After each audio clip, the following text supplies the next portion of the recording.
Olá, abençoado, graça e paz, bem-vindos ao canal da Graça Pura, sejam todos bem-vindos. O meu nome é André Pimentel. Bom, queridos, nós vamos dar uma revisitada ao livro de Apocalipse, né? E esse estudo nós vamos ter o conhecimento de que para ler o Apocalipse nós precisamos ter uma chave. Sim, essa chave vai abrir totalmente a nossa mente em relação aos versículos tão distorcidos deste livro pelo cristianismo tradicional. Nós vamos falar sobre a data em que foi escrito o livro de Apocalipse. Se inscreva hoje mesmo, deixe seu like porque você sabe que vem coisas boas por aí. Vamos então agora à hora da palavra, que é a cereja do bolo. Por isso que eu falo, vem pra graça que eu te explico.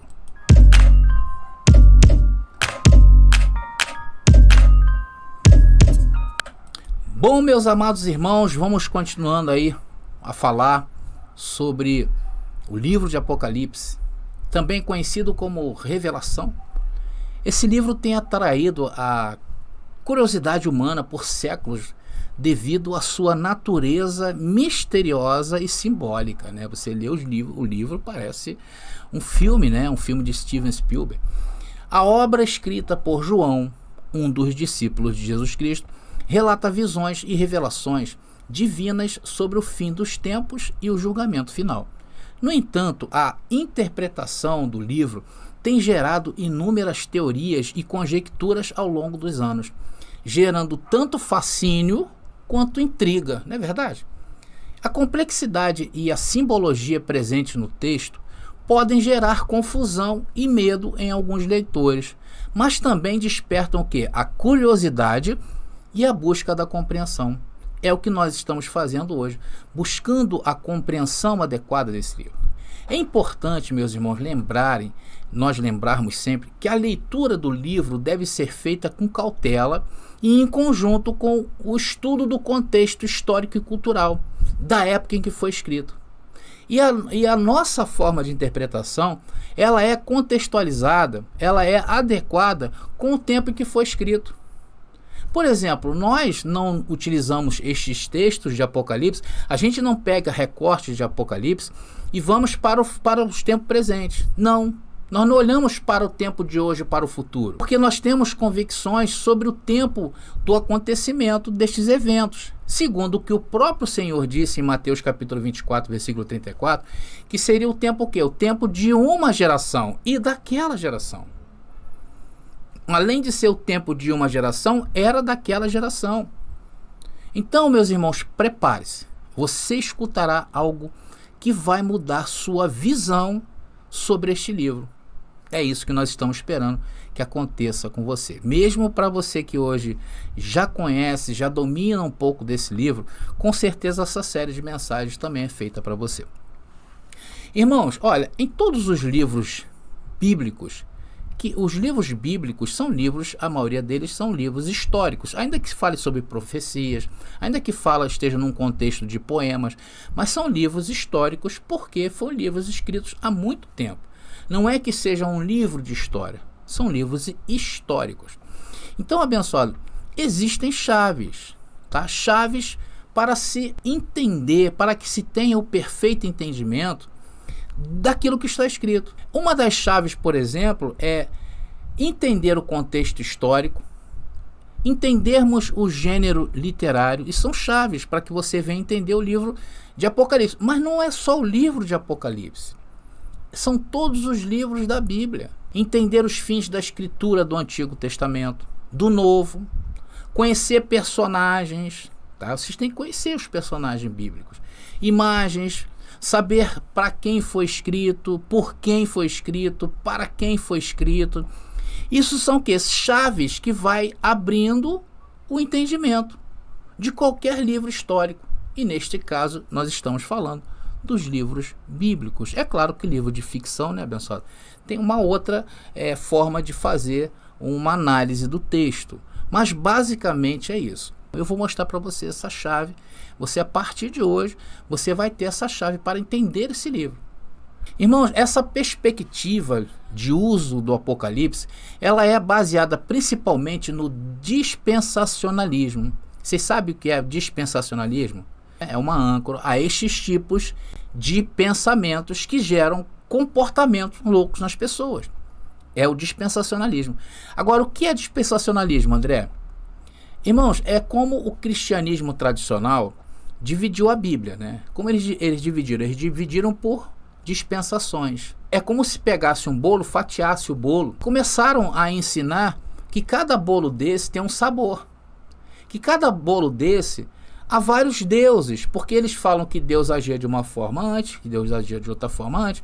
Então, isso levou as pessoas, tá, a não terem uma visão completa da Bíblia. Ela é toda esfacelada. Isso foi feito, queridos, intencionalmente, tá? Conforme eu falei para vocês, que aquelas subdivisões que existem na Bíblia, aqueles subtópicos, aquilo ali é para tirar o entendimento acerca de um tema ali, rasgar aquilo ali e aplicar em outra base, em outra análise. Mas nós não devemos entender a Bíblia assim, tá bom? A Bíblia por si só é um conjunto. Irmãos, e isso até os dias de hoje. Por quê? Eles esperam a segunda vinda do Senhor. Eles ensinam que as profecias devem ser entendidas de forma literal. E este tipo de entendimento não deixam as pessoas entenderem a visão histórica da Bíblia. É onde nós, que somos preteristas completos, nos apegamos. Irmãos, e hoje quase 90% do cristianismo tradicional é dispensacionalista. Por isso que eles criam essas teorias fantasiosas. Por exemplo, eles podem ser facilmente interpretados que a marca da besta é um microchip. Por que eles associam a marca da besta a um microchip? Justamente devido a essas teorias fantasiosas. Justamente desse dispensacionalismo que inclusive está nos textos bíblicos, de fatiar a Bíblia, pegar aquela porção e aplicar nos dias de hoje. Então você consegue transformar qualquer coisa. Eles dizem, por exemplo, que o profeta estava vendo em suas visões para um futuro, por exemplo, para um holocausto nuclear. Muitos irmãos hoje do sistema religioso, você sabe disso, eles acham que vai haver uma guerra nuclear, com o uso de tecnologia de guerra moderna, com tanques, submarinos, aviões de combate, e isso eles acham na Bíblia. É impressionante a descontextualização e a desmoralização da Bíblia. Porque volta e meia eles têm que vir a público e dizer, não, nós fizemos errado aqui um cálculo, mas não é nesse, é na outra. Sempre assim. Eles nunca se dão por vencido, né? Porque nunca vai acontecer. Eles começam a imaginar conflitos entre os poderes atuais ou a elementos tecnológicos de agora. Ou que as 7 igrejas, eles também têm essa teoria, que as 7 igrejas da Ásia, a qual foi destinado esse livro de Apocalipse, representam 7 períodos na história da igreja. Olha só que coisa louca. Como é que pode um negócio desse? Tentando o quê? Desvendar a mensagem parcialmente na cabeça deles, que está criptografada. E não está, meu irmão. E isso acaba gerando nas pessoas justamente esses dois comportamentos, né? A primeira é a atração e a outra é a apatia. Segunda atitude que esse livro causa é a apatia, que é o desinteresse. Por isso que muita gente não tem interesse em querer entender esse livro. Irmãos, eu sinceramente eu era uma dessas pessoas, apáticas ao livro de Apocalipse. Então essa segunda atitude descreve aqueles insatisfeitos com as interpretações ridículas, né, populares da profecia do Novo Testamento. Ou seja, o dispensacionalismo que está mais para sensacionalismo. Então, por eles não entenderem e não estarem satisfeitos com isso, eles preferem colocar de lado o Apocalipse, entendendo que a escatologia é, em uma última análise, uma parte obscura da teologia sistemática. Muita gente não aceita a escatologia que é apresentada pelo sistema religioso. Aí é coisa que não pode ser desvendada. Aí vão naquele versículo, não, as coisas desvendadas são para os homens. Aquelas que não estão desvendadas são mistérios e pertencem a Deus. Isso é uma forma o quê? De apatia a qualquer passagem bíblica. Entendeu, abençoado? Então eles entendem que uma hora ou outra vai acontecer. Vai ter a consumação real. Mas eles mesmos, tipo, é melhor esperar para ver, né? Eles preferem pensar assim, é melhor esperar para ver. Então aqueles que são complacentes com o Apocalipse preferem o quê? Concentrar seus esforços no estudo de outros temas bíblicos, mais claro, como por exemplo a salvação. Então, ou outros assuntos, né? Então eles preferem agir dessa maneira. Tem muitos irmãos do sistema aí que é assim. Não sei se você era assim, eu era assim. Então essa atitude apática é uma resposta à sobrecarga especulativa daqueles que se encarregam de projetar uma imagem espúria ao Apocalipse com suas interpretações longe de uma hermenêutica saudável, tá? Então, irmão, se você está aí nesse segundo grupo de pessoas igual ao que eu também estive, são pessoas que têm apatia pelo livro devido às interpretações nefastas do sistema religioso, essa mensagem aí é para você, tá bom? Porque eu sei que vocês esperam uma abordagem científica da escatologia e que consegue fundamentar sua exegese sobre o quê? Uma hermenêutica saudável e científica, já que o preterismo completo se concentra o quê? Em tomar os mesmos princípios interpretativos com os quais é interpretado, você vai entender isso aí, tá? Ou seja, nós procuramos entender a profecia apocalíptica hebraica do Antigo Testamento. Por quê? Porque ela é o princípio do desfecho da Bíblia. Ou seja, os livros do Antigo Testamento é o começo. E o fim seria o quê? Os livros do Novo Testamento. Então não tem como você fatiar a Bíblia e dizer, não, aquilo ali só foi uma dispensação para aquele povo, porque era só naquele momento. Não, a Bíblia vem em sequência. E os livros antigos nos ajudam a entender os livros do Novo Testamento. Fatiar a Bíblia, dividir a Bíblia, causou muito estranheza por parte de todas as religiões que admiram a Bíblia. O próprio muçulmano, o próprio judeu, eles de certa forma, eles não entendem essa dispensação criada pelo cristianismo. Entendeu, abençoado? Então nós procuramos entender a profecia apocalíptica dentro da Bíblia, não fora dela. Nós fazemos isto porque nós estamos respeitando todos os requisitos para uma limpa hermenêutica e exegese adequada. E aí podemos o quê? Aplicá-las à profecia escatológica da Nova Aliança. Então, os 3 primeiros capítulos de Apocalipse, ele é essencial para determinar a nossa análise preterista, que é identificar o cumprimento deste livro ainda naqueles dias do primeiro século. Primeiro nós temos que corrigir o pressuposto arraigado dentro da cultura cristã atual de que o Apocalipse foi escrito por volta do ano 95.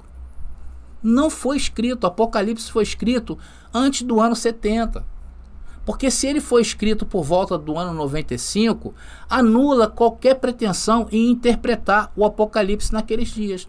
Por quê? Porque a destruição final de Jerusalém e o fim do antigo Aion, o fim da aliança, foi aonde? Na derrubada do templo.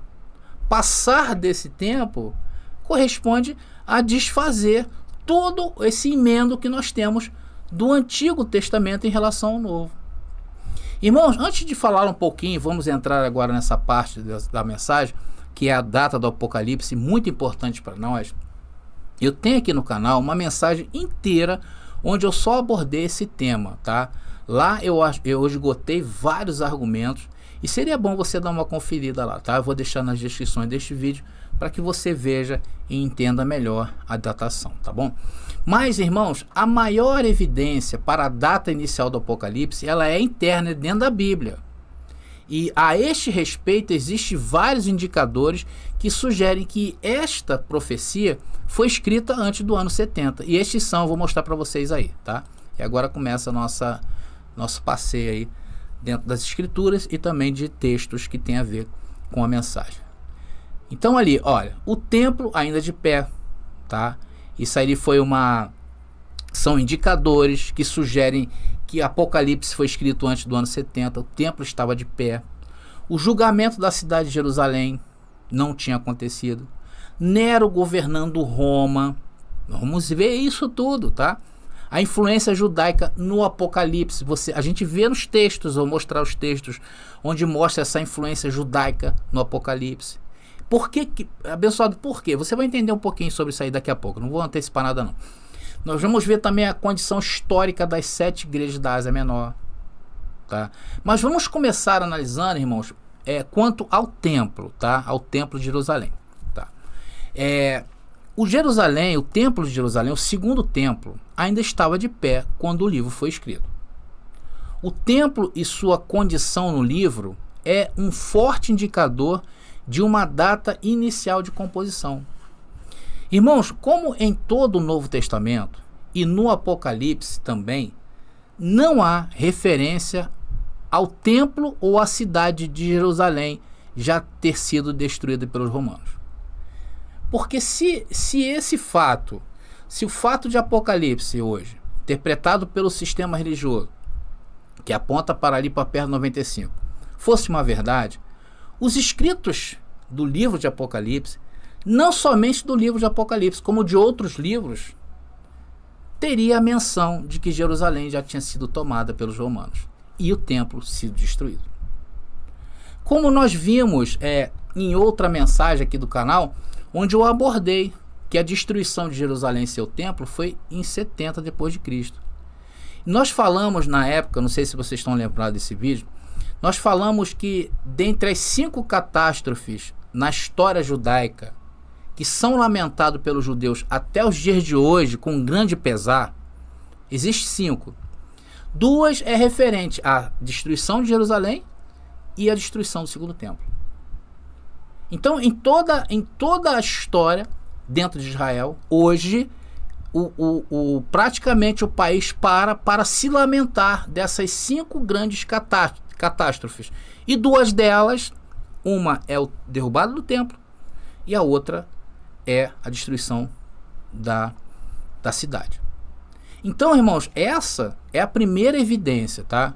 Nenhum livro do Novo Testamento, inclusive Apocalipse, que eles dizem que foi escrito depois, faz uma referência sequer a Jerusalém ter sido destruído pelos romanos, incluindo Apocalipse. É um evento, irmãos, que com certeza, se tivesse acontecido depois ali, João teria relatado. Porque ele estava mandando recado às 7 igrejas da Ásia. E as 7 igrejas da Ásia precisavam saber disto. Está entendendo? Nós vemos em escritos da época, após a queda do templo, tá? Lá em 70 depois de Cristo, nós encontramos farto material falando sobre esse evento. E que inclusive se tornou 2 das 5 grandes catástrofes, como eu já falei para vocês. Isso deve-se entender que a queda do Reino do Norte, atenção que eu vou falar, tá? Isso deve-se entender que a queda do Reino do Norte em 722 a.C., vocês sabem o que foi a queda do Norte? Vocês vão entender por que eu estou linkando esse passado de Israel. Vocês vão entender isso aí. Eu vou explicar para vocês o que foi a queda do Reino do Norte. Foi um evento significativo na história do Oriente Antigo, tá? Do Antigo Oriente Médio ali, onde desenvolveu toda a Bíblia. Foi quando Israel se dividiu em 2 reinos, tá? O Reino do Norte e o Reino do Sul. O Reino do Norte ficou conhecido como Samaria ou Israel, e o do Sul conhecido como Judá. Foi quando se separou, né? As tribos se separaram. Então, o Império do Norte, nessa data em 722, ela caiu nas mãos do Império Assírio. Isso, irmãos, resultou em uma mudança radical na cultura e a religião de Israel. Porque os sobreviventes do Reino do Norte ficaram vagando por aquela região, né, se encostando num povo aqui, se encostando num povo ali, e nisso assimilando outras culturas em seu modo de viver. Então marcou para sempre o judaísmo. E por causa desta queda, levou o Reino do Sul, mais tarde, também a cair. E este povo, o Reino do Sul, que foi Judá, foi levado cativo pelos babilônicos. Então essa queda está mencionada, essas 2 quedas estão mencionadas no livro de Reis e de Crônicas. Depois foram escritos o livro de Reis e de Crônicas falando desse grande acontecimento. Então esse fato da queda do Reino do Norte, mais tarde a queda do Reino do Sul, interrompeu profundamente as escrituras e profecias desde então. E além disso, mais tarde, na queda de Jerusalém e a destruição do templo, em 586 a.C., como eu falei, todas as profecias desde então elas foram reconfiguradas, marcando todos os escritos posteriores, com indícios desse fatídico evento. Ou seja, tudo o que foi escrito a partir desse grande evento da queda do norte, depois do sul, começou a ser informado, começou a ser ressignificado, reconfigurado em todos os escritos posteriores na Bíblia. Então há várias menções desse grande acontecimento no Antigo Testamento, sendo este um evento gravitante na teologia pós-exílica, né?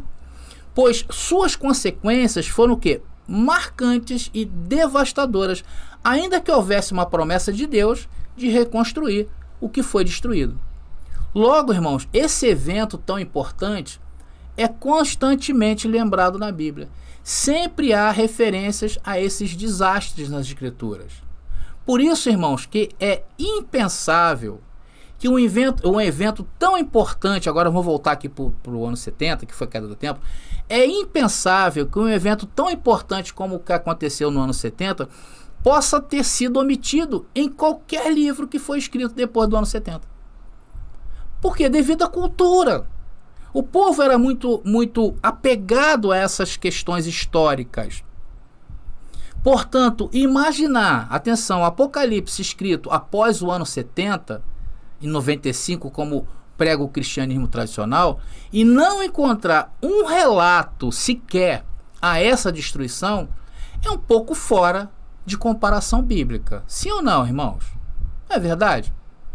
A destruição romana, que resultou na destruição final do templo, danificando mortalmente a antiga aliança, até os dias de hoje, eu tenho falado isso para vocês.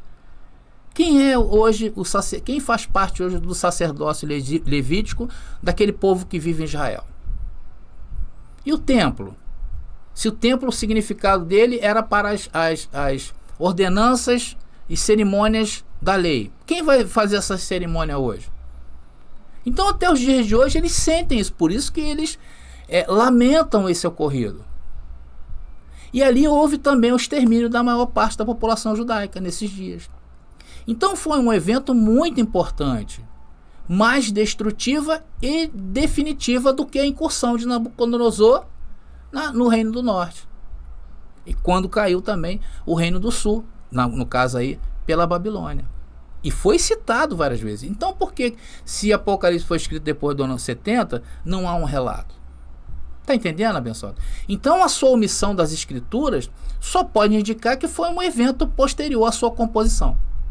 A destruição do templo constituiu um evento traumático para a memória coletiva da nação.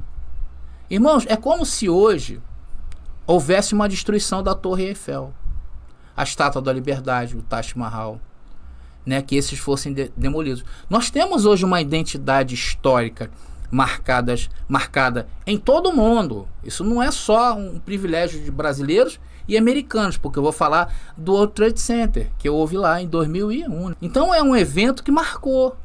Se tiver alguma consideração histórica para se fazer um livro hoje, tem que apontar aquilo ali porque foi um acontecimento. Então, entendendo por que Apocalipse não pode ter sido escrito após o ano 70, porque com certeza João relataria em Apocalipse, porque ele faz parte da escatologia do fim dos tempos, como Jesus disse em Mateus capítulo 24, versículo 2. Ele faz parte daquilo ali. E também encontraríamos outros relatos históricos falando, né, desse acontecimento, como o próprio Flávio Joséfo, que eu tenho sempre falado aqui no canal. E olha que ele é muito celebrado e louvado pelo sistema religioso. Quem é estudante de teologia sabe o que eu estou falando. Existe também o Eusébio de Cesaré. Todos aqueles historiadores ali contemporâneos dessa história, nenhum deles afirmam que Apocalipse foi escrito depois do ano 90. Não há como. Todos os escritos que foram escritos pelos historiadores depois do ano 70 relatam a queda do templo. E por que João, sendo um judeu, não ia falar também seu livro? Então o livro de Apocalipse não apenas omite a destruição do templo como um evento passado, mas assume que ele ainda está de pé. Se fosse escrito depois do ano 90, ele estaria assumindo que o templo está de pé. Ah, mas onde está isso, André? Apocalipse 11, que é o versículo tradicional que nós usamos sempre aqui. Apocalipse capítulo 11, versículo 1 e 2. Eu espero que eu esteja sendo claro com vocês, aí vocês estejam entendendo, tá bom? Diz o texto: então foi-me dada uma cana semelhante a uma vara de medir, e foi-me dito, levanta-te e mede o templo de Deus. Um anjo chegou para João e mandou ele medir o templo de Deus. Mede também o altar e os que nele adoram, indicando que existiam pessoas lá dentro.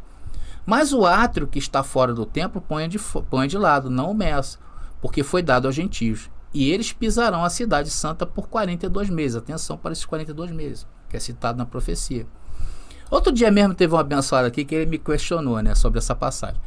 Ele falou assim: André, mas essa passagem aí não é muito clara, né, se o templo estava derrubado ou não, porque Apocalipse fala de uma linguagem figurada, é uma visão, né? Eu respondi: é verdade, meu irmão. Mas por que Apocalipse não citou que o templo havia sido derrubado? Por quê? Que não há nenhum ponto ali dizendo, muito pelo contrário, aparece isso aí, ó, que é uma visão. Isso denotando o quê? Que o templo estava de pé. Poderia ser uma visão realista. Então, se ele foi escrito no ano 95, não há nenhuma menção a um evento tão considerável como este. Porque o fim do templo, irmão, o fim do templo e a derrubada da cidade de Jerusalém foi simplesmente o fim do Israel bíblico. Só isso. Então, Apocalipse 11, deixa eu voltar aqui comigo. Então, meus irmãos, Apocalipse capítulo 11, tá? Podemos imaginar o templo de pé. Agora, não vamos imaginar João, um senhor de idade, com uma régua medindo o templo, né? Lá no ano 90. Claro que aí se aplica uma visão natural deste mundo, porém evidenciando e mostrando ao mundo que o templo estava de pé. Irmãos, nas visões, João é solicitado a medir certas dependências do templo de Deus, que fica na cidade santa. E ele diz que a cidade ela seria pisoteada pelos gentios por 3 anos e meio. Então, esse templo que foi medido nessa visão, é inescapavelmente o mesmo templo que Jesus profetizou que seria destruído naquela geração. Vamos ver? Eu gosto muito desse versículo, abençoado. É o versículo meu de cabeceira. Mateus capítulo 24, versículo 2. Ele, porém, disse: estão vendo todas estas construções? Eu lhes digo a verdade. Elas serão completamente demolidas. Não restará pedra sobre pedra. E aí, linkando agora com o versículo 30 aí de Mateus 24, vamos ler. Diz o texto: por fim, aparecerá no céu o sinal da vinda do Filho do Homem, e haverá grande lamentação entre todos os povos da terra. Eles verão o Filho do Homem vindo nas nuvens do céu com poder e grande glória. Então a cidade santa, ela é mencionada nas escrituras fora do Apocalipse sempre como Jerusalém. Cidade santa é Jerusalém, como está lá em Isaías capítulo 48, versículo 2, capítulo 52, versículo 1, Neemias capítulo 11, versículo 1 ao 18, Mateus capítulo 4, versículo 5 e Mateus 27, 53. Então, irmãos, na mente de João, um judeu, ele não pode estar evocando nada além do segundo templo de Herodes, quando um anjo mandou medir. Por que eu falo isso? Porque existe, né, pensamentos no sistema religioso que aplica que isso será um outro templo. Aí já falando de um terceiro templo. Então, se considerarmos, por outro lado, que Nero ordenou, atenção, que Vespasiano iniciasse a guerra contra a Judéia em fevereiro de 67 e que a cidade caiu sob Tito no final de agosto de 70, temos aí um período importante de 3 anos e meio, ou seja, 42 meses, dando naquela profecia lá de que era para medir o templo, né, justamente 42 meses, em que os romanos, né, os gentios, que eram os gentios, devastaram a Terra Santa, como descrito em Lucas capítulo 21, versículo 24, correspondendo ao prazo estabelecido pela profecia, da onde? De Lucas capítulo 21, versículo 24. Vocês vejam como é limpa a nossa interpretação, né? Nós não precisamos fazer aqui malabarismo, é tudo muito tranquilo. Diz o texto: serão mortos pela espada ou levados como prisioneiros, para todas as nações do mundo. E Jerusalém será pisoteada pelos gentios, até que o tempo deles chegue ao fim. Qual era o fim, abençoado? Destruição do templo. Então é altamente improvável que esta seja uma descrição de um futuro templo, como diz o cristianismo tradicional. Que eles pregam isso, né? Que existiria um templo mais tarde, né? Ou seja, um terceiro templo. Já que em nenhum lugar, em todo o Novo Testamento, não existe menção nenhuma de um outro templo sendo construído. Não faz menção, meus irmãos. Você pega, revira todo o Novo Testamento e você não encontra nada sobre um terceiro templo. Logo, tudo leva a crer, de fato, Apocalipse foi escrito entre os anos 66 e 68 e não em 95 depois de Cristo. Esse é o primeiro ponto a salientar nesta mensagem, tá? É o primeiro ponto a se acertar com vocês nessa mensagem. Dizer que Apocalipse foi escrito no ano 70. Mas tem mais prova. Porque eu citei 5 tópicos que provam que quando João escreveu esse livro estava antes do ano 70. Irmãos, isso é muito importante. É muito importante a gente definir. Por quê? Porque quando a gente define isso, aí a gente entra traduzindo as profecias deste livro. Então o primeiro templo, o primeiro foi o templo, né, que eu mostrei para vocês, né, ele estava de pé. Ficou faltando falar para vocês do julgamento da cidade de Jerusalém, que é um outro ponto importante, porque este julgamento de Jerusalém, a Bíblia aponta vários trechos falando sobre isso, tá? Faltou também mencionar Nero, governador de Roma, quando João escreve o livro. Faltou também falar da própria influência judaica no Apocalipse, ou seja, os judeus ainda estavam perseguindo, estavam ativos nesses dias. É um forte indício de que quando João escreveu o livro, o templo ainda estava de pé. Porque depois do ano 90, os judeus foram dispersos, irmãos. Os judeus não tinham mais que perseguir ninguém. Como o Apocalipse mostra essa influência? Então eu vou mostrar para vocês. Porque se Apocalipse tivesse sido escrito depois do ano 70, como os judeus teriam tanta força assim? Faltou também falar da condição histórica das 7 igrejas. Vou falar sobre tudo isso. E essa menção eu vou fazer nessa parte, nessa última parte, é uma menção, irmão, é matadora, é cravar que Apocalipse foi escrito antes do ano 70. Isso não deixará nenhuma dúvida, tá bom? Para que vocês percebam o contrário disso. Eu sei que tem muitos abençoados que já está isso muito claro. Agora tem muita gente que chega hoje, né? Está chegando hoje, ainda tem uma dúvida, como o irmão lá que me procurou. Existem muitas pessoas que, por ter aquela apatia devido ao sensacionalismo barato do sistema religioso, preferem não entender. Então essas pessoas, elas estão convidadas a entender. A primeira coisa é essa, é definir que o livro foi escrito antes do ano 70. Nós estamos começando. Eu usei poucos textos bíblicos para contextualizar vocês historicamente, tá? Sobre o livro, em que data ela foi escrita. Aí você pode estar me perguntando assim, por que o André insiste tanto em afirmar que Apocalipse foi escrito antes do ano 70? Porque todas as coisas se cumpriram naquele século, antes do fim do período judaico-bíblico. E você precisa saber disto para aceitar, enfim, o entendimento lógico de Apocalipse e entender de vez do que se tratou a segunda vinda de Jesus. Então é fatal, irmão. Você entendeu que o livro foi escrito no ano 70, acabou, não dá mais. Você sai fora de... Então, abençoado, nós vimos aí o mais importante, o suprassumo dessa mensagem de hoje é entender os livros da Bíblia. É importante a gente entender. E para entender os livros da Bíblia, nós temos que contextualizar o período em que foram escritos, tá? Você tem que entender muito bem isto. Não é só de Apocalipse, porque a Bíblia ela é um livro histórico e totalmente pautado em profecias. Tá bom, meus irmãos? Graça e paz aí, meus irmãos, e até o nosso próximo vídeo.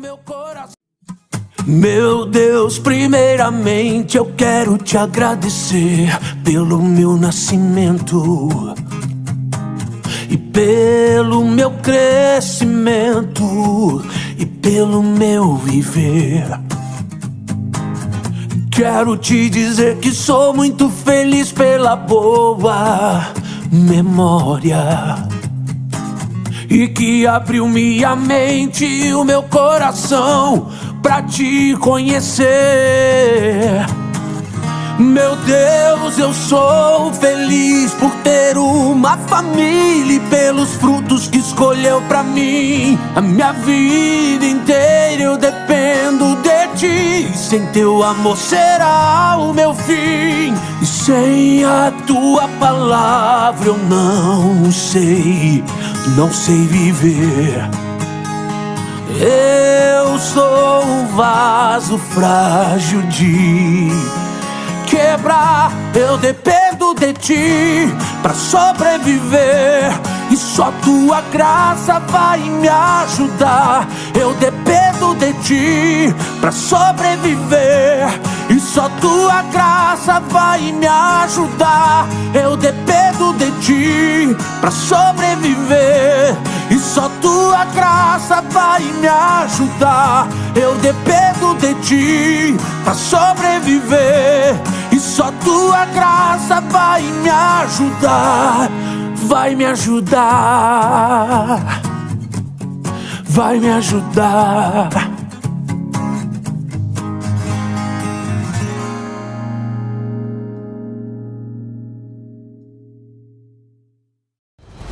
Descubra a verdade com o lançamento do livro revolucionário Apocalipse, a verdade revelada, de André Pimentel. A primeira obra de interpretação preterista completa na língua portuguesa e que desafia séculos de interpretações, revelando que os mistérios profetizados já se cumpriram no ano de 70 depois de Cristo. Não é apenas um livro, é uma jornada transformadora que redefinirá sua visão sobre a história e a fé. Disponível agora. Para adquirir, contate-nos via WhatsApp no 21 9 79 87 46 68. Não espere mais. Embarque nessa descoberta e permita que a verdade altere sua vida.